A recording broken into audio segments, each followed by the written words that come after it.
నూలు నూలులో శతాబ్దాల గౌరవం, పట్టు పరంపరకు ప్రతీక, సంప్రదాయానికి శాశ్వత చిరునామా సఖీ. రా ఎన్టీఆర్ అభిమానులు కొంతమంది ఊరువాడ పేరుతో ఒక భారీ కార్యక్రమాన్ని ఆంధ్రప్రదేశ్లో నిర్వహించబోతున్నారు. దీనికి సంబంధించి జూలై 18 తిరుపతి వేదికగా ఒక పెద్ద అనౌన్స్మెంట్ రాబోతుంది. అయితే చాలామంది కూడా ఈ రా ఎన్టీఆర్ అనే ఈ కాన్సెప్ట్ సేమ్ తమిళనాడులో విజయ్ తరహాలో ఉండబోతుందని చాలామంది అంచనా వేస్తూ ఉన్నారు. ముందు ప్రజాసేవ చేసిన తర్వాత నేరుగా పొలిటికల్లోకి రావడానికి అదొక ఎంట్రీ మార్గంగా దాన్ని భావిస్తున్నారు. నిజంగా ఇటువంటి పరిస్థితి ఉంటుందా? ఎన్టీఆర్ రాజకీయాల్లోకి వస్తే మనుగడ సాగించగలుగుతారా?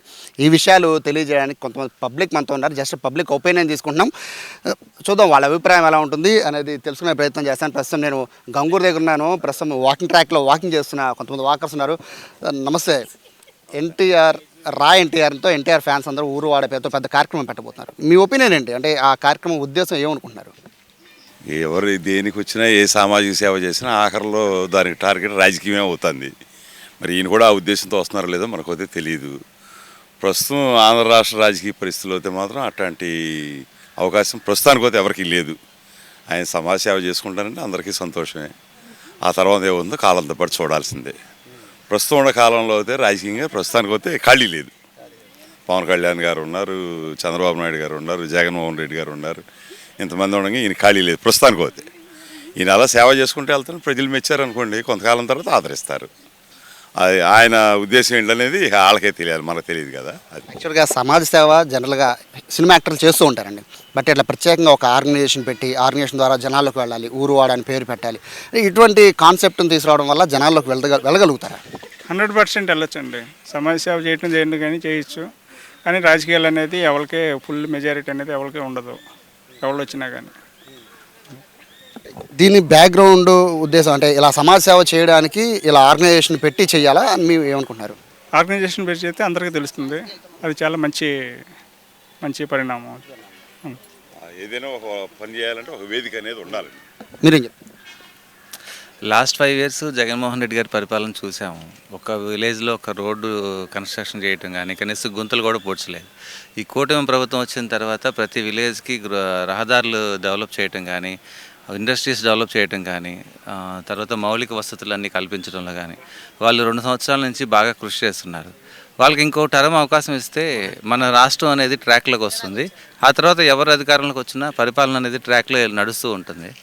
అలా ఉంటే బాగుంటుంది అనేది నా అభిప్రాయం. ఇప్పుడు జూనియర్ ఎన్టీఆర్ రావాలనుకుంటే చంద్రబాబు నాయుడు ఎప్పుడు అవకాశం ఇస్తాడు. పార్టీ తెలుగుదేశం పార్టీ వాళ్ళ తాతగారిదే కదా, వాళ్ళ పార్టీ తాతగారి పార్టీలో జాయిన్ అయ్యి ప్రజాసేవ చేయొచ్చు జూనియర్ ఎన్టీఆర్ కూడా. అలా తెలుగుదేశంలో కలిసి చేస్తే బాగుంటుంది అనేది నా అభిప్రాయం. ఇండివిజువల్గా కాకుండా కలిసి ఉండాలని మీ ఒపీనియన్. సార్ మీరేమంటారు? అంటే ఇలా రా ఎన్టీఆర్ అనే పేరుతో అభిమాన సంఘం ఒక ఆర్గనైజేషన్ పెట్టి చాలామంది పెట్టారు. చిరంజీవి కూడా బ్లడ్ బ్యాంక్, ఐ బ్యాంక్ లాంటివి పెట్టి ఆయన జనాల్లో బాగా వెళ్ళారు. సో ఇలా రావడం వల్ల రాజకీయాల్లోకి వచ్చే అవకాశం ఉంటుందా, లేదా ప్యూర్ ఇదంతా కూడా సామాజిక సేవ అనుకోవచ్చా? ఖచ్చితంగా మంచిగా సర్వీస్ చేస్తే డెఫినెట్గా అవకాశం ఉంటుంది. నిబద్ధతతో కనుక నిజాయితీతో కనుక పనిచేస్తే తప్పనిసరిగా ఫ్యూచర్లో అవకాశం ఉంటుందని భావిస్తాను. ఇప్పుడు మన దగ్గర అంత ఖాళీ ఉంటుంది అంటే సినిమా గ్లామర్ అనేది ఆల్రెడీ చూస్తున్నాం, పవన్ కళ్యాణ్ విషయంలో చూస్తున్నాం. సో ఇది ఎన్టీఆర్కి ట్రాన్స్ఫర్ అయ్యే అవకాశం ఉంటుందని. సినిమా గ్లామర్ కాకపోయినా మనకి ఇక్కడ మన రాష్ట్రంలో పాలిటిక్స్ అంతా కూడా క్యాస్ట్ పాలరైజ్డ్గా ఉన్నది. తప్పనిసరిగా ఇవాళ కాకపోతే రేపైనా ఆయనకు అవకాశం అనేది ఉంటుంది అనుకున్నాను. మీరేమనుకుంటున్నారమ్మా? మేడం ఏమనుకున్నారు? అంటే యాక్చువల్గా ఏం లేదు, ఎన్టీఆర్ రాజకీయ రంగ ప్రవేశం లాంటివి ఎప్పటి నుంచో వింటున్నాం. బట్ ఎన్టీఆర్ ఇలా రా ఎన్టీఆర్ పేరుతో ఫ్యాన్స్ అందరూ కూడా సామాజిక సేవ కార్యక్రమాలు చేసిన తర్వాత రాజకీయాల్లోకి వస్తాను ఒక వినబడుతుంది. మీరేమనుకుంటారు? మీ ఒపీనియన్ చెప్పండి. ఎన్టీఆర్ రాజకీయాల్లోకి రాగలరా, వస్తే మనుగారు సాగించగలరా? వస్తే డెఫినెట్గా విన్ అవుతారు, బాగానే ఉంటుంది వస్తే. జూనియర్ ఎన్టీఆర్ అంత క్యాపబిలిటీ ఉందనుకుంటున్నారా? రాష్ట్రంలో పరిస్థితులు చూస్తుంటే సినిమా గ్లామర్ ఇక్కడ పవన్ కళ్యాణ్ చాలా ఏళ్ళు కష్టపడాల్సి వచ్చింది కదా. సో ఎన్టీఆర్కి ఆ పరిస్థితి ఉండబోతుంది అనుకుంటున్నారా?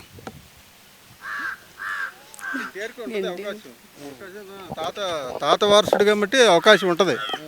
జనాల్లో ఇది ఉంది, క్రేజ్ ఉంది. జనాల్లో క్రేజ్ ఉంది, ఆయనకి వస్తాడు, డెఫినెట్గా వస్తాడు, సక్సెస్ అవుతాడు. తెలుగుదేశం పార్టీ వాళ్ళది సార్, తెలుగుదేశం పార్టీ అయింది. అవసరమైతే వాళ్ళ పార్టీలో వాళ్ళని మెచ్చేసిన అవకాశం ఆయనకే ఉంది. 100% జూనియర్ ఎన్టీఆర్ క్యాపబిలిటీ. కాకపోతే సినిమా రంగము ఈ రంగం కాకుండా ఒకే రంగం ఎంచుకొని వెళ్తే మంచిది. పార్టీ టీడీపీ అనేది వాళ్ళ ఓన్ పార్టీ, వాళ్ళ వారసత్వం నందమూరి ఫ్యామిలీ నుంచి వచ్చిన పార్టీ ఇది. ఆయనే రేపొద్దున టీడీపీని కూడా వాడిని ఓన్ చేసిన అవకాశం ఉంటుంది సార్. ఆయన కోసం టీడీపీ నుంచి రావాలని మీరు అనుకుంటున్నారు? లేదు సార్, టీడీపీ నుంచి కాదు సార్, వాళ్ళ పార్టీ వాళ్ళదే సార్. అసలు ఆయన పెట్టిన తర్వాత ఆ టీడీపీ వాళ్ళు ఇటే రావచ్చు మనకి. అందుకే గతంలో ఎన్టీఆర్ ప్రచారం కూడా చేశారండి 2009 ఎలక్షన్కి. సో తర్వాత సైలెంట్ అయిపోయారు. బట్ ఇప్పుడు పార్టీకి రా ఎన్టీఆర్ అనే పేరుతో సేవా కార్యక్రమాలు ఊరు వాడాన్ని చేయబోతున్నారు. అంటే ఇట్లా ప్రజల్లో నేరుగా రాజకీయాల్లోకి చెప్పకుండా ఇట్లా ప్రజాసేవ చేస్తూ వెళ్ళడం వల్ల పాజిటివ్ ఉంటుందంటారా, లేకపోతే ఓహో ఇదంతా కూడా సేవా కార్యక్రమాలు రాజకీయాలు రావడమే లక్ష్యంగా జరుగుతుంది అని ప్రజలు భావిస్తున్నారా? మంచి చేయాలని చూస్తే ఎవరైనా ఆదరిస్తారు సార్, కంపల్సరీగా సక్సెస్ అవుతారు. ఎన్టీఆర్ రాజకీయాలు సక్సెస్ అవుతారు అనుకుంటున్నారు? అదే మంచి చేయాలని చూస్తే సక్సెస్ అవుతారు అంటున్నాను. అదే తెలుగుగా చెప్తున్నారు సార్. ఏమనుకుంటారు, మీరేమనుకుంటున్నారు? సో సార్ చెప్పండి, మీ ఒపీనియన్ చెప్పండి. ఏంటి ఎన్టీఆర్ రాజకీయాల్లోకి రావడానికి ఇది ఒక వేదిక అనుకోవచ్చా, లేకపోతే ఓన్లీ సామాజిక సేవ కార్యక్రమాలు చేయాలి కాబట్టి ఇలా చేస్తే బెటర్ అనుకుంటున్నారు? ఆల్రెడీ వాళ్ళకు ఒక వేదిక ఉందిగా. రామారావు గారు పెద్ద ఆయన ఉన్నారు, పెద్ద ఆయన తరఫున ఆ జీని వస్తుంది కదా. అంటే గత 5 సంవత్సరాల నుంచి ఆయన కనబట్టలేదు కాబట్టి, కనబట్టలంటే పబ్లిక్తో పెద్ద టచ్ లేదు ఈ లాస్ట్ గవర్నమెంట్లో. ఇప్పుడు వస్తున్నాడు కాబట్టి దీన్ని ఒక స్టెప్గా తీసుకుని ముందుకెళ్తే తర్వాత అల్టిమేట్గా పాలిటిక్స్ 34, 39 ఎప్పుడైనా, అంటే ప్రస్తుతం 29కి అయితే గ్యాప్ లేదు, ఖాళీ లేదు మా ఉద్దేశం.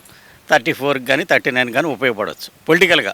దానికి ఇప్పటి నుంచే గ్రౌండ్ ప్రిపేర్ చేసుకున్నాను ఆల్రెడీ. ఎందుకంటే లాస్ట్ కర్ణాటకలో హాస్పిటల్ ఓపెన్ చేసినప్పుడు ఆ క్రౌడ్స్ అన్ని చూసాము.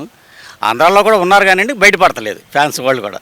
అది ఉపయోగపడుతుందని అనుకుంటున్నాం. సామాజిక సేవ ద్వారా వచ్చి అల్టిమేట్గా గోల్ పాలిటిక్స్ అది రావాలని కూడా కోరుకుంటున్నాం. సో ఫైనల్గా ఏం చెప్తారు? ఫైనల్గా ఏం చెప్తారు? ఈ మొత్తం ఈ రా ఎన్టీఆర్ అనే కాన్సెప్ట్ జనాలకి ఉపయోగపడ్డమా, ఇది పొలిటికల్కి బ్యాక్గ్రౌండ్కి ఇది ఒక పాత్ర అనుకోవచ్చా? జనాలకు ఉపయోగపడాలి, జనాభాకు ఉపయోగపడతా పొలిటికల్గా బ్యాక్గ్రౌండ్ కోసం ఇది చేస్తున్నారని అనుకుంటున్నామండి. కానీ అది ఒక ఎన్టీ రామారావు గారు, పెద్ద ఎన్టీ రామారావు గారికి సాధ్యపడింది. ఆయనతోనే మొదలు మన రాష్ట్రంలో సినిమా యాక్టర్గా ఆయనతోనే ఆఖరు. ఆ తర్వాత ఓన్లీ సినిమా యాక్టర్గా అంత క్రేజ్ తీసుకొచ్చి ఏదో చేసి అధికారంలోకి వచ్చే పరిస్థితి ఎవరికీ లేదు. ఇంతకుముందు చిరంజీవి గారిని చూసాం, ఆయన బాగా కష్టపడ్డారు కానీ ఆయన రాలేకపోయారు. పవన్ కళ్యాణ్ గారు కూడా ఒకసారి చూసాం, ఆయన కూడా ఏ కారణాలు ఏమన్నామని ఆయన కూడా రాలేకపోయారు. అట్లాంటి పరిస్థితి ఇక్కడ ఓన్లీ అట్లాంటి అవకాశం గురించి ఆలోచిస్తే మాత్రం అది ఒక పెద్ద ఎన్టీఆర్ గారితోనే మొదలైంది. మా అభిప్రాయం అయితే పెద్ద ఎన్టీఆర్ గారితోనే ఆఖరది. ఈయన ప్రయత్నం ఈయన చేసుకుంటే తప్పేం కాదు. ఎవరైనా ప్రజలకు మేలు చేయటమే కదా, తప్పేం కాదు. సో ఇది ప్రజలు చాలా ఒపీనియన్ చాలా డిఫరెంట్గా చెప్తున్నారు, అంటే అనాలిసిస్ చేసి మరీ చెప్తున్నారు. సో జూనియర్ ఎన్టీఆర్ రాజకీయాల్లోకి వస్తే చాలా అడ్వాంటేజ్ ఉంటుందని చెప్తున్నారు. అంటే ఈ ప్రస్తుతానికి ఈ రా ఎన్టీఆర్ పేరుతో ఊరు వాడ పేరుతో కార్యక్రమాలు చేసినప్పటికీ అది రాజకీయ వేదికగా మారినా కూడా ఎటువంటి ఇబ్బంది లేదు, ఇది ఖచ్చితంగా ప్లస్సే అవుతుందని చెప్పి చాలామంది ఒపీనియన్. ఇది జస్ట్ పబ్లిక్ ఒపీనియన్ మాత్రం, ఇందులో సుమన్ టీవీకి అంత పర్సనల్ ఒపీనియన్ ఏం లేదు. బట్ పబ్లిక్ చెప్తున్నారు కాబట్టి దీనికి సంబంధించి ఎన్టీఆర్ ఫ్యాన్స్ కూడా కాస్త హ్యాపీగా ఉండే అవకాశం అయితే ఉంది. కెమెరా పర్సన్ కృష్ణతో సాయి, సుమన్ టీవీ, విజయవాడ నుంచి.